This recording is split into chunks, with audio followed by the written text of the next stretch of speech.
ಕೋಟೆನಾಡು ಚಿತ್ರದುರ್ಗ ನಗರದಲ್ಲಿ ರಂಜಾನ್ ಹಿನ್ನೆಲೆ ಸಾಮೂಹಿಕ ಪ್ರಾರ್ಥನೆ ಸಲ್ಲಿಸಲಾಯಿತು. ಇನ್ನು ನಾಡಿನಾದ್ಯಂತ ಇಂದು ಮುಸ್ಲಿಮರ ಪವಿತ್ರ ಹಬ್ಬ ರಂಜಾನನ್ನು ಆಚರಣೆ ಮಾಡಲಾಗುತ್ತಿದ್ದು, ಚಿತ್ರದುರ್ಗ ನಗರದ ಈದ್ಗಾ ಮೈದಾನದಲ್ಲಿ ಗುರುವಾರ ಬೆಳಗ್ಗೆ 9 ಗಂಟೆಗೆ ಸಾವಿರಾರು ಸಂಖ್ಯೆಯಲ್ಲಿ ಮುಸ್ಲಿಂ ಬಾಂಧವರು ಸಾಮೂಹಿಕ ಪ್ರಾರ್ಥನೆ ಸಲ್ಲಿಸಿದ್ದಾರೆ.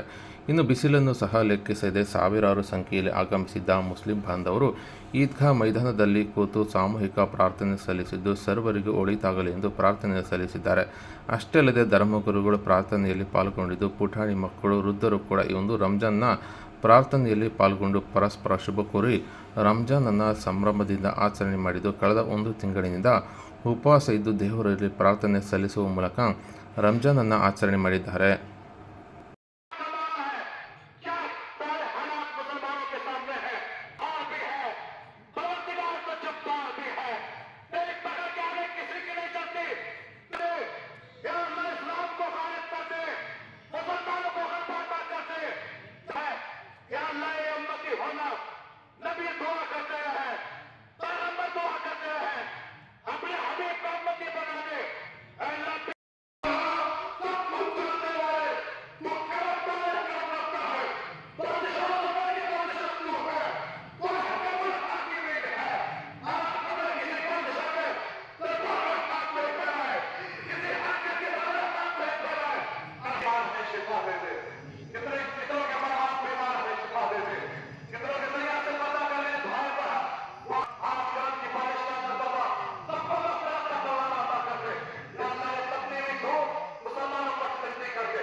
الصلاة والسلام عليك يا رسول الله، الصلاة والسلام عليك يا حبيب الله.